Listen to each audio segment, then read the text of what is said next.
No, he just said He's not going to make it. Okay. Well, no, because they're still in. They haven't got to state government committee yet. Okay. We will fill him in. I'm sure you will fill him in. So, he's here. Welcome. We will call to order the subcommittee for House File 766. So, this comes over to us from the House from last session, dealing with window tint. So under current law, windshield and front side windows are prohibited from being excessively dark. We've taken that to be 70%. This bill looks at going to 50% on front side windows. I know we've been at this for a number of years. And so we will take our input from the group. Do you have any opening comments that you wanted to make, Senator Zumbach? Okay. I have a constituent here that this is really important to. And so I'm going to invite Tyler to go first here. When anyone speaks, please let us know who you're here on behalf of, if you're speaking for someone else, and how you're registered on the bill. Thanks. My name is Tyler Maddox. I've been working on this bill for probably close to 10 years now. Do we need to give him a mic, or are we okay? Okay. Here we're good. Okay, thanks. Okay. I was one of 9 states in the United States that currently don't allow less than 70% window tint on the front, immediate left and right of the driver. I am very pro law enforcement. I am a volunteer firefighter, so I am not trying to undermine the law enforcement safety. But if it was a safety concern, to my knowledge, I look back quite a few years through various states, and there has not been any legislative action on any other states who currently allow less than 70% window tint. So I guess what we're asking for is 50% window tint. This is 50%. I went to my local tint shop in Marshalltown, and I had them put this piece of 50% glass or film on this glass. So, and it's a little dirty, but I mean, we're not asking for 5%. Law enforcement will still be able to write tickets to less than 50%. I can tell you probably 50% of all tickets, I'm guessing they probably run 20% and under. This was, I think, a very fair compromise, the 50%. We originally started for 35, that would match. So some of the states around us, they allow, Minnesota allows 50%, Wisconsin allows 50%, Illinois allows 35%, Missouri allows 35%, Nebraska allows 35%, South Dakota allows 35%. And I know one of the arguments last year for law enforcement was with this window tint, they would not be able to enforce the new hands-free law.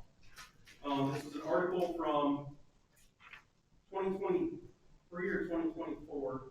Waukee Police Chief Chad McCluskey, representing the Iowa Police Chief Association, pointed to similar success. Sorry, they're talking about the hands-free bill that Illinois and Minnesota passed. Pointed out the success of the similar laws in other states. Minnesota, I believe, it was passed a similar law. The first year they saw a 30% reduction in traffic crashes. Yet Illinois passed a similar law. First year they saw a 22% reduction in traffic crashes, and that has to do with the hands-free bill. Minnesota allows 50% window tint, and Illinois allows 35% window tint. So going toward the hands-free bill, I don't think it's going to affect it. Thank you. I would ask that the senators please pass the bill that the House passed. That way we don't have to go back over to the House side again. So thank you for your time. Thank you. Okay, we'll continue this way. Larry Murphy, representing the Iowa Police Chief Association. We're currently registered undecided. Frankly, we're going to discuss this on our Zoom call Friday. Fundamentally, we've always opposed any lessening of the rules regarding tinting. And I think if you just put yourself in a position of, and I suspect all, particularly some of our uniformed officers are going to be speaking, if you put yourself in the shoes of the officer as they approach a car from the rear, and protocol, you pull it behind and then you walk up to the car. The idea of trying trying to allow, currently what we allow in terms of the tinting in the rear and the rear side windows is dark enough that you have a very hard time discerning whether or not it's going to be a problem individual or it's just going to be routine traffic stop. And so I think fundamentally that's the issue that you have to look at. Is it a big issue on a daily basis? No. But the reality is when the officers are approaching the car, you put them in a very tough position. And then when they come up into the side of the car, at that point, looking in the car and being able to see, most officers are not going to be trying to, garner the situation by approaching the car and looking in the driver's window. So I think fundamentally what we're asking is to not change the law and certainly, be thinking in terms of law, police officers. Candidly, I think we would much prefer to have those rear windows less tinted so you can actually do that observation on your way to the driver's side. So with that, yield the other public safety rules. Thank you. Hi, Gary Ellis, Iowa Optometric Association. We've been involved with this with law enforcement for the better part of 18 years. When it was kind of a free-for-all back in 2008, 2009. So law enforcement approached us when there were waivers way back when. We're registered as undecided. We certainly support law enforcement and their efforts and will continue to do so. But we've been involved with this for quite a while. So more here to listen to the discussion. Okay. And are there still medical waivers available? No, I waivers thought there were weren't taken anymore. away, and we worked with the Department of Transportation back in 2011 to adopt rules that took the waivers out. So there was no question relative to doing the issue and exemptions. So that's been in place since 2011. Okay, thank you for that. Kelly Paschke on behalf of the Iowa Police Officers Association. We are registered as undecided as well, but would echo the concerns of the police chiefs and what I'm sure will be the comments from the Department of Public Safety and Iowa State Patrol. We've been involved in this issue for many years as well. Officer safety is really an issue. I understand that 40 some other states allow for more window tint. To that I would say I'm really proud that Iowa prioritizes officer safety over Tony Phillips, Data State Sheriff's Deputy Association. We are undecided on this. I won't repeat what's already been said. I guess I will note that as opposed to some other legislation, we appreciate the narrow scope of this and not going other issues. Hi, good morning. My name is Jake Fredrickson, represent SPOC, State Police Officers Council, representing over 500 troopers, park rangers, special agents. We were registered in opposition to the legislation. 2 reasons: cell phone enforcement and seatbelt enforcement makes it tougher to do our jobs. Do their jobs, with darker tint, and then trooper safety, which has been laid out clearly by Larry approaching the vehicle, making it harder to see in, makes it harder to determine threats. So we oppose the legislation. Thank you. Josie Wagler, Department of Public Safety. We are registered as undecided, but have historically had some concerns just surrounding officer safety, traffic safety, and pedestrian safety. I've got a little one-pager that, if I may, I'll share with you all. Resend short a copy, but I'll send it to you. I have with me Lieutenant Wade Major with the State Patrol, and he's gonna maybe just elaborate on a few of those points that I mentioned. Well, good morning. Thank you for this time to give us to speak to you all here today. Just to kind of piggyback with some of the other concerns here, and like with Larry, I know earlier we mentioned other states surrounding Iowa has lower transparency laws.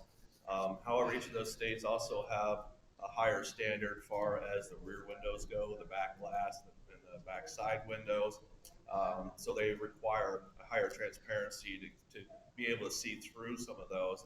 And what happens with a motor vehicle as you tint them, for Iowa, there's no standard in the back. They could be 0%, 5%. We don't have a law with that. So it naturally makes the other windows darker.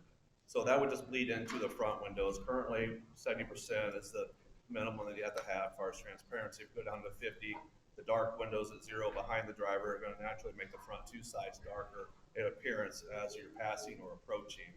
So basically just want to kind of help with that, clear that up a little bit. And far as restriction law enforcement's ability, it definitely would restrict our ability to enforce the hands-free law. That was an awesome law that was passed last year by Iowa, has a direct impact to traffic safety. Us not being able to see, and I say us as law enforcement, not being able to see in those vehicles, we can't really detect where that phone is, what they're doing with their hands, which leads into an officer safety issue talked about briefly. And then another thing is the old law of seatbelts passed in the 80s.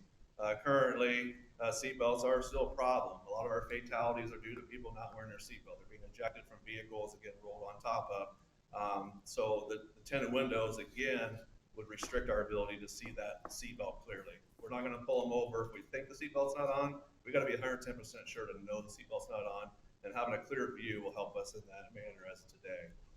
Next one I'll lead into is basically what I don't think a lot of people understand is the eye contact that people make when they pull up to intersections. Whether it be a driver or a pedestrian going through a crosswalk or a bicyclist on the side of the road. As we go approach intersections, we just do it out of the natural, or you're making eye contact with other vehicles to clear that intersection before you proceed through. Window tint hampers that ability to make that eye contact either by the driver with the tent or the driver that doesn't have the tent, cannot see through the vehicle. So it does draw some safety concerns, especially in town. And lastly, just hit on the officer safety issue.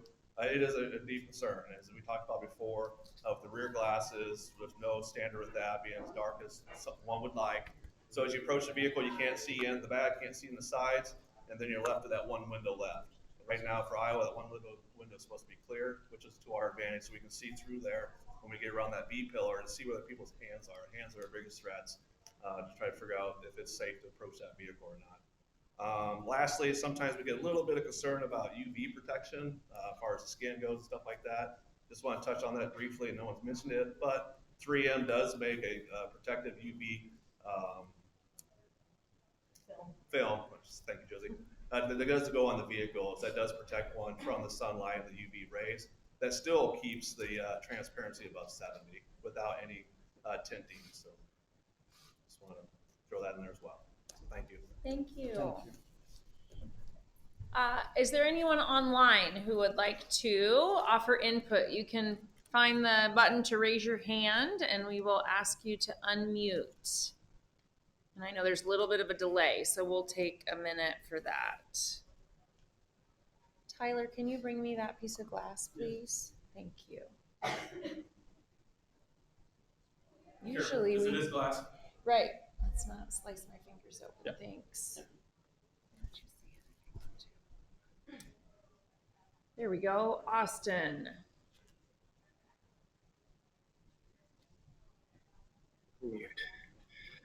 All right, can you hear me there? We hear you, Austin. Go ahead. Okay, thank you. My name is Austin Hemsath. I run a window tint shop up here in Chickasaw County. So obviously I would be for the window tint bill. With that 50% transparency, I do a lot of that 50%-ish film.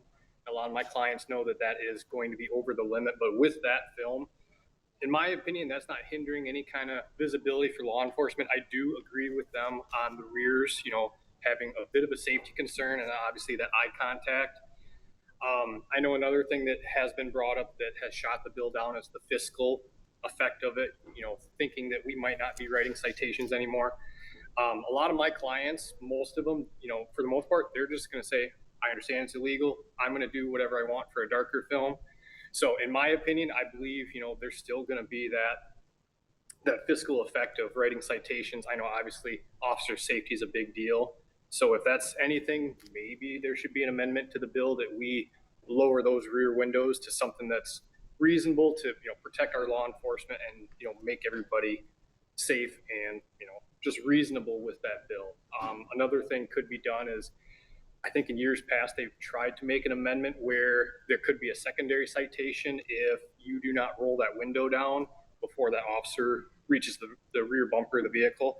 That would be, just being progressive and saying, hey, I appreciate, I respect your safety as an officer and I want to, be transparent as possible in that traffic stop. So as far as that goes, I think that's about all I have, so. Sure. Austin, may I ask you a question? Yep, go ahead. So sir, you're in the window tint business, and if the window is currently at 70%, to get to 50, do you add a 20% darkening? So yeah, so that's where a lot of people get backwards. So say this bill passes, uneducated folks, they'll come in and they'll say, hey, I want a 50% film. So when you're putting a 50% film on top of that glass right now is going to meter 70, 78%. It varies on the vehicle manufacturer. So when clients come in right now for me, I usually tell them, hey, no matter what we do, you're going to be illegal, but I have a 70% and an 80% film. The 80% will be as close to legal as possible. Sometimes it meters 70% on vehicles, sometimes it meters 68. So with that, you'd be putting a 70% film on it. I know Tyler said he brought a piece of 50, so that technically would be darker than what this proposed bill would be, because if you put that 50 on and meter it to that stock glass, that'll meter somewhere in the low 40s. So technically that would be over. And Tyler started with a blank piece of glass, so he wasn't layering it on top of something else. So he's clarifying that's the difference there. I know you can't see it. I'll hold it up. No, I can see you there. Yep. I'm making eye contact, just letting you know. Thank you, Austin. Yep, of course. Okay, we have Jen, we did Austin. So Jen Parker. Hi, can you hear me okay? Yes. Hi, yes, my name's Jennifer Parker. I own a business as well, like Austin does, called Tint World in Urbandale, really close to Homemakers Furniture. So I am in Polk County, and I appreciate what we're talking about today. We do install hundreds and hundreds of vehicles of window tint every year. And I agree with what Austin said. And even we get a lot of tint ticket stories and remove tint, but we have never had any of our customers come back and even said they've gotten stopped with 50% tint because it is so light and it really does help the officers still see. And so I would love to see this standard lower, partially for people who do have eye sensitivity. We get eye sensitivity, we get skin cancer patients who do the 70% because of the UV protection that they get, which is awesome. But sometimes if they could even have less heat on their skin, that would really help. So I do feel like 50 protects our law enforcement officers. My father was a police officer. We also do tint a lot of police officers' personal vehicles.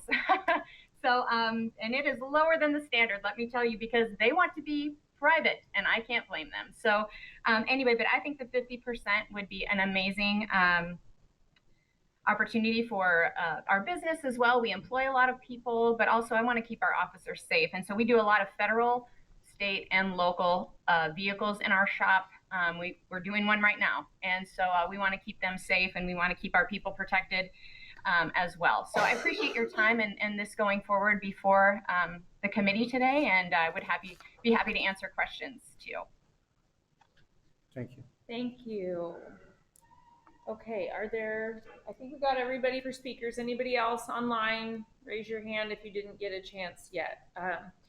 Senator Zumba, are there clarifying questions that you have? Maybe some questions, mostly statements. As I look at the potential law, it says 50%. So 50% is 50%. And so if your customers, Austin and Jen and I'm not part of you're not part, business. but regardless, it's 50%. So I think you need to guide your customers what the law actually is. I think that's important. This is a struggle for me because I have a lot of constituents that want this. Yet the very people that I admire for what they do are saying maybe not a good idea. So I'm letting you know this is a struggle for me to move this forward, but I'm going to, because I've had a lot of people that I represent that do want. I think we need to give it some time to see if this law remains to be appropriate. I also want to make sure that it's been indicated to me several times that there's been some tinting of front windows, just out of enjoyment. I would favor, not on this bill, but at another point in time, maybe putting some legislation in that if you darken front windows below 70%, it would be an impoundment, because I think that's abuse of the law. You're talking windshield, right? Windshield, front windshield. Oh, Thank you. okay. Front windshield. No, front windshield. Thank you for asking the clarification, because we need to be respectful of ourselves as drivers and respectful of law enforcement, and let's just be courteous people on the roads. That's another conversation for another bill, but I just want to let folks know that I have a real sense of awareness that we're pushing an envelope here, maybe in a respectful way. So thank you. I had a question, so I appreciate all those here on behalf of law enforcement, and safety there is a huge priority, and we agree. We're really excited about the hands-free driving bill finally passing. And anyone who's around me knows it was, you know, that and the school cell phones was kind of, those were my big things last year. So asking about enforcement there, because we have seen good numbers, at least for the first year, right? To have our lowest deaths in 100 years is huge. And so I understand we're talking a lot about once you've pulled someone over, you're approaching, and so the dark in the back is hard. If you're trying to monitor and identify someone who's breaking the law on hands-free, what is the angle? Where would you normally be? Are you parked under the bridge and they're driving by, or is that too fast to see? Are you kind of driving around, pulling up next to people, peeking in, or what really is the way that you would enforce that today? But yes, and thank you for asking that. So a little bit of all of the above. Okay. Since that law was passed and citations have been issued for January 1, basically meeting and pulling up next to. Okay. So some of our people are confused that even though it's mounted, I'm getting a lot of people watching videos. It's mounted right in front of them, the video is on, and you pull up, and like we talked about earlier, you see there's a light, but you can't see what this light is. Until you get past that B pillar, now you can actually see that is a video playing, and that's what's causing the light. It's not their infotainment system, it's the actual cell phone. So like pulling up next, like right now, the 0% or 5% on the back glasses prohibits that. You literally got to get to the B pillar to see that video. But so once you're next to them, going from 70 to 50, it seems like you're gonna know. I get it from the back where it's darker, but would you agree that this is not very dark once you're next to me to know if I'm using my phone? Yeah, with natural lighting, I would agree with that. But then you take in the fact that when it's dark outside, then it's darker. The cloudiness in Iowa, if it's cloudy, warm, sunny, it seems like lately, that would make that be darker. But then, as we've all seen, if you're in a movie theater with teenagers, you know, dark room, bright screen, hopefully makes it, you know, pop even more for you, maybe. But we want you to be able to safely do your job. So I share some of the concerns. What I'd like, you know, I inherited this, right? Senator Edler had it before me, have a lot of really passionate constituents who've been working on this for a long time. This does feel like a compromise bill that we've come down to 50%. We waited until we got hands-free driving in place. The majority of our surrounding states are at 35%. And so I'm hopeful that this is something where both groups feel heard and like it's an opportunity to allow for freedom and some of the other safety concerns that Iowans are bringing, but also really value the important work that public safety does. So I would like to sign on to this bill and keep it moving back to the committee. And I know you've already expressed that you would, and then we'll give Senator Townsend that opportunity. But I would certainly be open to other policies that we may need to look at in the future of what's going on with rear windows or making sure that people aren't changing the tint on their windshield and those sorts of things. I would favor trying to keep this clean with the House having already passed it and how many years that we've been at this, to kind of have this compromise on the books and then monitor and collect feedback from our law enforcement and make further changes if we're seeing any impacts on officer safety, to take that really seriously and bring it back to this table. That would be my recommendation. So with that, we'll adjourn our subcommittee meeting. Thanks to those who brought